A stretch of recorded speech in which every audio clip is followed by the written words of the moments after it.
Le thème de ce workshop est l'externalisation des achats, une tendance forte, mais surtout un levier efficace d'amélioration de la rentabilité et de la performance. Ces dernières années, différents facteurs macro et microéconomiques ont impacté de manière importante les entreprises. Ces facteurs, premier grand facteur, la crise économique. Deuxième grand facteur, l'augmentation des charges. Par l'augmentation des charges, j'entends l'augmentation du coût de l'énergie, l'augmentation du coût salarial, l'augmentation de la fiscalité pour les entreprises. Troisième et dernier grand facteur, la mondialisation. L'addition de ces trois facteurs qui a pesé à la fois sur les grandes entreprises, mais aussi les PME, les PMI et également les administrations publiques, a eu pour principal effet une érosion de la rentabilité, une perte importante de la rentabilité pour les entreprises. Pour faire face à ce phénomène, les entreprises ont dû mettre en place un certain nombre d'actions. Première action, elles ont dû repenser leur modèle économique. Par modèle économique, j'entends leur marché de destination, leur stratégie commerciale ou encore leur positionnement. Deuxième action, elles ont dû repenser leurs organisations, repenser radicalement leur mode de fonctionnement. Et troisième action, elles ont dû surtout aller chercher de nouveaux leviers pour aller trouver de la rentabilité. L'enjeu, il est simple, c'est ni plus ni moins que la pérennité, la survie des entreprises. La pérennité, la survie des entreprises. Dans ce contexte, une fonction a fortement émergé en entreprise. Cette fonction, c'est la fonction achat. Historiquement considérée comme une fonction dite support, elle a finalement muté, évolué pour devenir une fonction réellement stratégique au cœur de l'entreprise. D'ailleurs, un chiffre rapide, on dit souvent que pour aller chercher la même rentabilité brute que vous dégagez en améliorant de 1% vos conditions d'achat, il faut augmenter vos ventes de 3%. Bien sûr, ce chiffre est à nuancer par rapport aux différents domaines d'activité, aux différents marchés, mais voilà, c'est une moyenne, simplement pour resituer un peu l'importance d'avoir des achats performants en entreprise.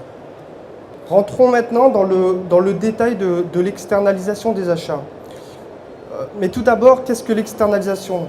Alors non pas que je pense que vous ne sachiez pas ce qu'est l'externalisation, mais sa définition a beaucoup évolué ces dernières années, et je pense que c'est important de le souligner. Si on prend la définition, je dirais stricto sensus, de ce qu'est l'externalisation, ou aussi appelé outsourcing, on pourrait dire que c'est l'action pour une entreprise de confier une partie de ses activités à un prestataire externe. Ça, je dirais, c'est la définition un peu simpliste, avec une logique uniquement court-termiste de réduction des coûts. La définition un peu plus contemporaine de ce qu'est l'externalisation, ou tout du moins la définition que j'en fais, elle se décompose en différents points. Premier point, c'est faire plus que ce que vous faisiez avant en interne pour des questions de ressources, des questions d'expertise. Deuxième point, c'est aller chercher de la compétence que vous n'avez pas forcément en interne. Troisième point, bien sûr, dans une logique d'optimisation des coûts. Et dernier point, c'est le faire faire. Mais faire faire dans le sens d'être davantage accompagné que de simplement transférer. Tout ça fait émerger une notion importante qui est la notion de partenariat. Ça, c'est vraiment une notion importante. Rentrons maintenant davantage dans le détail de ce qu'est l'externalisation des achats. Si l'externalisation d'activités telles que la comptabilité, la paye, le ménage sont devenus des classiques, je dirais, en entreprise, l'externalisation de fonctions un peu plus en lien avec la chaîne de valeur telles que les achats est relativement nouvelle. On distinguera deux types d'externalisation des achats. Premier type d'externalisation, l'externalisation appelée simple, qui se caractérise par deux aspects. Premier aspect, c'est le transfert d'activités peu sensibles et éloignées du cœur de marché. Et le deuxième aspect, c'est le transfert d'activités à faible valeur ajoutée. Dans ce cas de figure, on parle souvent d'achats dits hors production ou achats de catégorie C. La particularité de ce type d'achat, c'est qu'elles peuvent représenter jusqu'à 30% des achats pour une entreprise, mais elles représentent souvent un panel de fournisseurs qui peut aller jusqu'à 80% des fournisseurs pour une entreprise. Du fait de sa diversité, de sa déconnexion avec la production, ces achats sont souvent un peu délaissés. Et du coup, elles sont une source de gains potentiels importante. Deuxième type d'externalisation, l'externalisation dite stratégique, qui là, à contrario, se caractérise par un transfert d'activité sensible et proche du cœur de métier, et qui se caractérise aussi par le transfert d'activité à forte valeur ajoutée. L'externalisation stratégique relève du niveau le plus élevé de la hiérarchie, et doit vraiment s'inscrire dans une stratégie globale d'entreprise. C'est souvent des opérations de grande envergure qui peuvent avoir pour impact de modifier radicalement l'organisation d'une entreprise. Voyons maintenant quelle est la valeur ajoutée de l'externalisation des achats et surtout pour quel type d'entreprise. Alors sur cette partie, plutôt que vous lister encore de différents éléments, j'ai préféré vous exposer des cas de figure concrets sur lesquels je pense que vous tous, en tant que patron de PME, de PMI ou professionnel des achats, à un moment donné, je pense que vous vous identifierez. Alors premier cas de figure que j'ai appelé domaine d'expertise. Là, en termes de typologie d'entreprise, on est principalement sur des PME, PMI jusqu'à 15-20 personnes. Alors, ce que je souhaitais mettre en avant au travers de ce cas de figure, c'est un peu la configuration où on a un directeur général qui cumule à la fois les fonctions de directeur commercial, directeur des achats, directeur financier ou encore directeur des ressources humaines. Sauf que, deux constats dans cette situation, hein, c'est que quand on fait tout, d'une part, on ne peut pas tout bien faire, on ne peut pas tout faire dans le détail, ça c'est impossible. Et la deuxième chose, c'est qu'on n'a pas forcément l'expertise sur tous les domaines d'activité.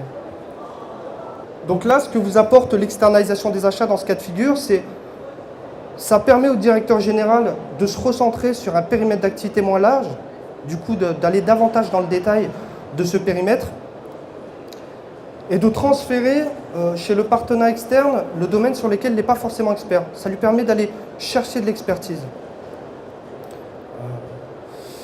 Ça, c'est vraiment un enjeu majeur pour les PME aujourd'hui, et ça répond à une problématique forte qui est de dire comment puis-je monter rapidement en compétence sur un domaine d'activité et comment puis-je aller chercher de la performance à moyen terme. Deuxième cas de figure, que j'ai appelé les ressources versus la charge de travail. Là, en termes de typologie d'entreprise, on est soit dans des PME, PMI ou même des entreprises de taille un peu plus importante parce qu'on a déjà un service achat en interne. Ce que je souhaitais mettre en avant au travers de ce cas de figure, c'est clairement un déséquilibre entre les ressources en interne et la charge de travail. Le dirigeant pourrait bien évidemment recruter quelqu'un en interne, mais dans ce contexte, excusez-moi, de crise économique, d'incertitude économique, davantage de chefs d'entreprise recherchent la flexibilité. À l'externaliser, c'est aller chercher aussi de la flexibilité. Alors là, ce que vous apporte l'externalisation des achats, ça permet d'aller rééquilibrer la charge de travail par rapport aux ressources. Ça permet aussi ça peut être intéressant aussi dans des activités qui sont saisonnières, ça permet de pallier à un pic d'activité tout en ayant cette flexibilité dont je parlais tout à l'heure. Et ça permet aussi sur certains projets ponctuels, voilà, plutôt que de recruter en interne, faire appel à des ressources rapidement qualifiées, voilà, pour ce type de projet. Troisième cas de figure, que j'ai appelé volume de la charge de travail. Là, ce que je souhaitais mettre en avant, c'est que, aussi vrai que dans les ventes, on a la loi de Pareto, hein, des 20-80, des 80-20, c'est le même cas de figure dans les achats. Moi-même, qui étais longtemps acheteur chef de produit dans différentes entreprises, j'ai pu réaliser un constat, c'est que sur mon portefeuille de produits, 80% des références et des fournisseurs que je gérais généraient finalement une part du chiffre d'affaires très faible. Or, c'était extrêmement chronocharge pour finalement une faible valeur ajoutée. Donc ce qui est intéressant dans ce cas de figure,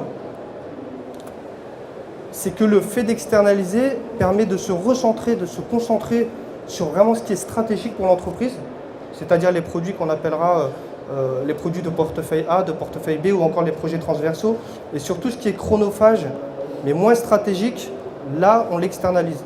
Il y a vraiment du sens à faire ça pour les entreprises. Dernier cas de figure que j'ai appelé focus des ressources. Là, ce que je souhaitais mettre en avant dans ce cas de figure, c'est que ça prend un peu c'est un peu en lien avec le cas de figure précédent, c'est que souvent on se concentre, on passe beaucoup de temps sur ce qui est important, ce qui est stratégique, et on a tendance à délaisser un peu ce qui est peut-être un peu moins stratégique.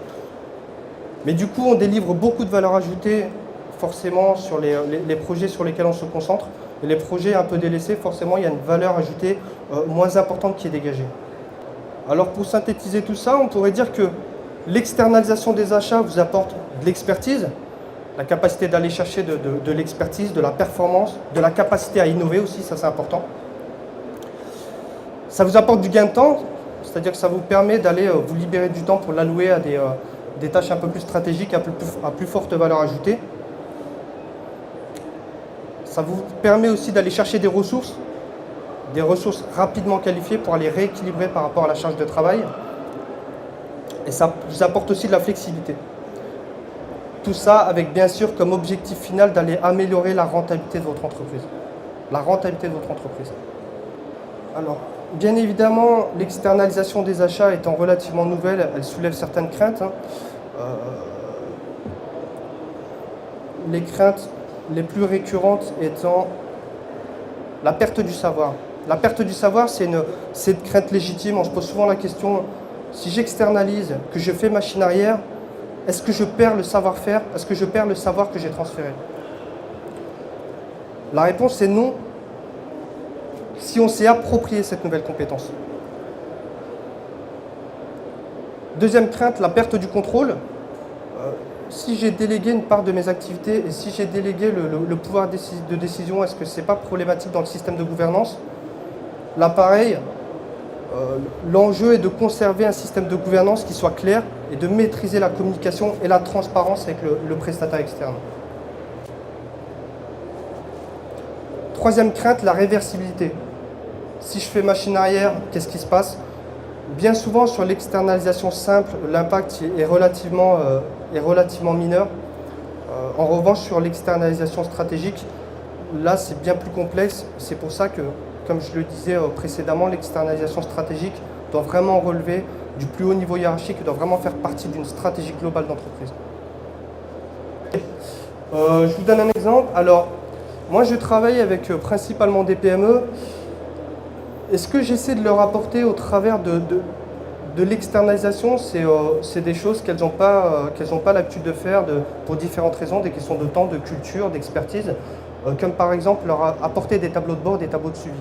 Donc effectivement, c'est des choses qu'on vient leur apporter pour piloter de manière plus précise, plus fine et plus efficace leur performance. C'est des choses qu'elles ne faisaient pas avant.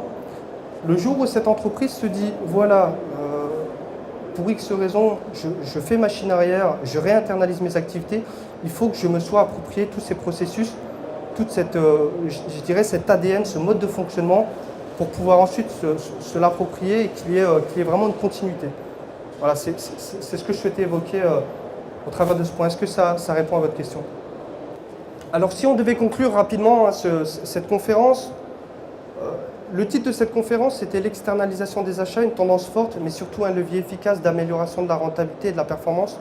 Une tendance forte, parce que c'est une tendance qui a commencé aux États-Unis, qui s'est fortement développée aux États-Unis il y a 15 ans, qui est ensuite arrivée en Europe, qui commence à peine à arriver en France. Mais c'est amené à se développer fortement et je pense que dans une dizaine d'années, la plupart des entreprises, toutes les entreprises externaliseront au moins une partie de leurs achats. Donc ça, c'est important. La deuxième chose, elle répond aussi à cette tendance qu'ont les entreprises à aller chercher la performance, à aller chercher de la valeur ajoutée en externe, chose qu'elles n'ont pas forcément en interne. Dernier point pour conclure, effectivement, elle soulève des craintes, c'est relativement nouveau, c'est un changement assez important dans le paysage économique des entreprises.